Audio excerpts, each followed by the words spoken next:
So how do you build trust with your audience as a brand journalist?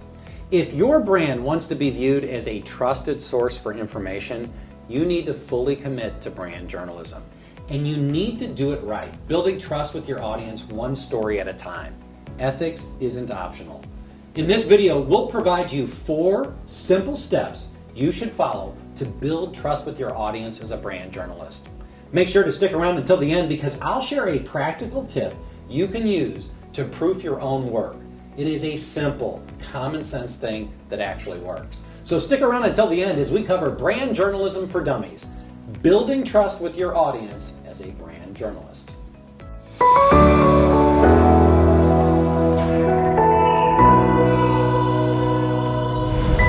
Welcome to StorySMART, the video series devoted to helping you learn do-it-yourself brand storytelling and brand community building to grow your profits and build your brand.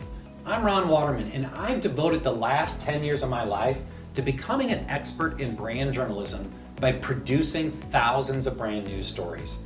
Along the way, I oversaw the production of a news magazine television show that aired on 18 over-the-air television stations in 8 states. And I developed a digital newsroom and an enterprise journalism unit for a Major League Baseball team that was built on a foundation of direct storytelling through brand journalism. I believe so much in the power of brand journalism and direct storytelling that I formed StorySMART to help brands like yours get smart about direct storytelling to build their brand and take full advantage of the era of search that we live in. There is no more powerful direct storytelling strategy than brand journalism. Every brand should be deploying brand journalism on a consistent basis, but you have to do it right, or just don't do it at all. Ethics aren't optional. Facts are your friends, my friends. You can't have stories riddled with errors or coming from so much self-interest that your stories are essentially an advertorial. Not only will you make your audience nauseous as you pull a muscle patting yourself on the back, they simply won't trust you. You will do more harm than good for your brand. The reason brand journalism is so effective is we live in the era of search. We're in the Google economy. We all know that the vast majority of purchasing decisions today begin with a search query.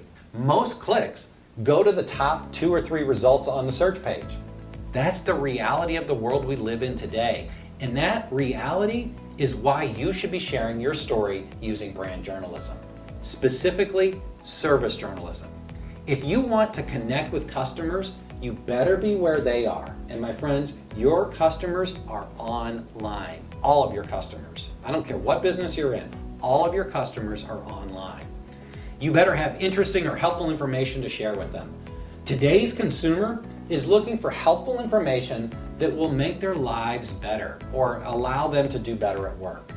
Corporations or brands can provide that helpful information just as easily as media companies. We are all on a level playing field in the world of search. Well, sort of. Let me explain. In order for your brand to be viewed as a trusted source for news and information, you need to fully commit to brand journalism. You need to adhere to the tenets of good journalism to become a trusted source for news. Brand journalism is about building an audience by telling true stories that are relevant to your audience. That's right, relevant to your audience. For brand journalism to work, you have to adhere to journalistic standards to be taken seriously. You need to be honest and you need to be self-aware. Here are the 4 ways you can build trust with your audience. Number 1, name your sources. Cite everything. If you want to include stats, back them up with a source. If you don't, your audience will think you made it up. Yep, that's what they're going to think.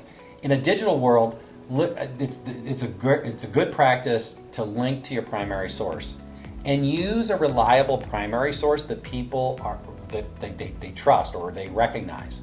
That means not necessarily the very first thing that comes up on a Google search. Vet it. Is it a credible source? Do they cite their sources? Are they transparent? Who the heck are they? Do you trust them? Remember that it only takes really one lie or one misstatement to break trust. If you want to be a brand journalism rock star, my recommendation, get 2 sources. Behave like a traditional high-quality news media organization. Number 2, be objective and be transparent. The biggest difference between mainstream media and corporate blogs is objectivity. If you have a conflict of interest, point it out. Just own it. Be transparent. Most brands won't use that level of transparency, but you should. Transparency leads to trust. You have nothing to hide. You want to be above board with your audience. You don't need to trash your brand or make the mistake that some traditional journalists make by being unnecessarily derogatory in their language to show that they're objective. You simply need to be clear about the relationships and the potential conflicts. Number 3, select stories for your audience, not the corporate bigwigs. This can be hard at times since you're often coming from a place where you want to promote certain corporate initiatives. But your primary purpose is to do stories of interest to your audience. It's all about your audience. Our default setting is to assume that the stuff that we find interesting is also interesting to our audience. Generally speaking, that's a pretty good rule, but unfortunately, it doesn't always work that way. My advice is to get outside feedback and to build a feedback loop into your ongoing work by soliciting comments and engaging directly with your audience, whether that's through email, social media, or good old-fashioned face-to-face contact. There are still people that do that, by the way. Anyway, now here is a key piece of advice. Focus on service journalism. Yep, provide your audience with a service.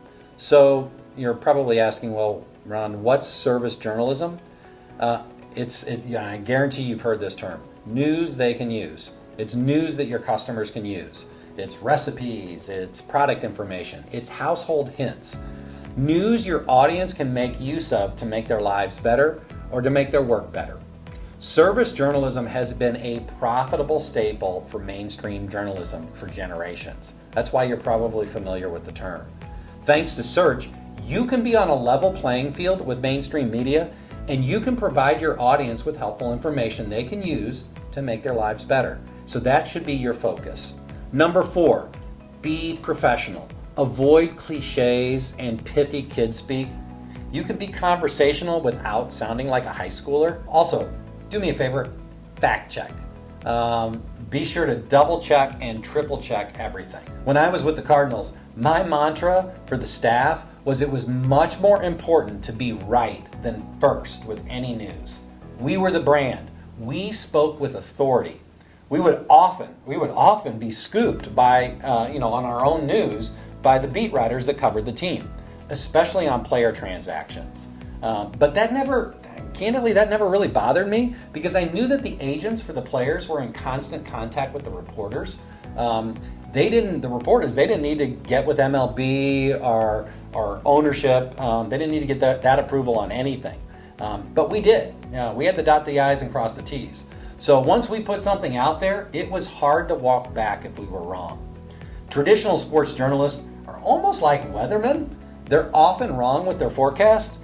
Fans are used to it, so it really doesn't matter. It doesn't seem to undermine their credibility. But if the club got it wrong, well, yikes, that would not be a good thing. Remember, it isn't about you. It's about the brand. When I was with the team, and social media first came along, I hired young staff right out of school, and they always wanted to put their own personality into our social media posts.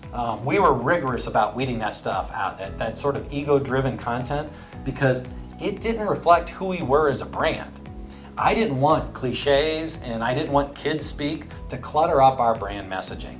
Anyway, the point to you is you need to be professional. So there you have it, 4 steps to build trust as a brand journalist. Name your sources and use reliable, trusted sources. Be objective and transparent in your reporting. Select stories for your audience, not the company bigwigs. Focus on service journalism. News your customers can use. And finally, be professional, fact check, use proper grammar, and use proper etiquette. Finally, we promise that if you stuck around until the end, I would share a common sense tip you can use to proof your own work.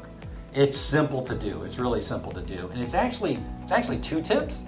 The first one is read your work out loud. You will spot your mistakes very quickly. Read every word on the page. you'll find, which is something that happens to me a lot when I'm writing something, I'll skip words. You know, it's in my head, but it doesn't make it onto the page. You'll find that. You'll find the words that you omitted. Then step 2 is read things backwards. Yep, I know it sounds funny, but you'll spot spelling mistakes best this way because, you know, candidly, content, punctuation, and grammar, well, frankly, they don't make sense when you're trying to read backwards. So your whole focus will be entirely on the spelling of each word. You should try these 2 simple tips because, frankly, they work. In the perfect world, you would have an ace proofreader on staff that you put your work in front of, and they do it for you.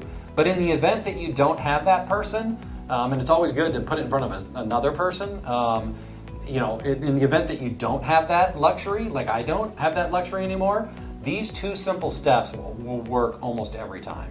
One final piece of advice: step away from your work for a while and then go back to it. Fresh eyes will make a big difference in terms of what you'll see.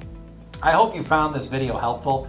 If you like what you saw, do me a favor, let me know. I'd love to hear your comments. Also, if this was helpful, would you do me a big favor too and hit that subscribe button and join us for future videos. We're doing a full series of Brand Journalism for Dummies videos to help you implement the single most important direct storytelling strategy that all brands should master to share their story directly with their customers: brand journalism. In this era of search, you're making a huge mistake if you're not using brand journalism. You owe it to your customers to share your news directly with them. And my advice, focus on service journalism. Focus on news your customers can use. Build trust by telling honest, authentic, helpful stories that are relevant to your audience, and you will see your brand grow. You can do it, and I'm here to help you. Until next time, stay story smart.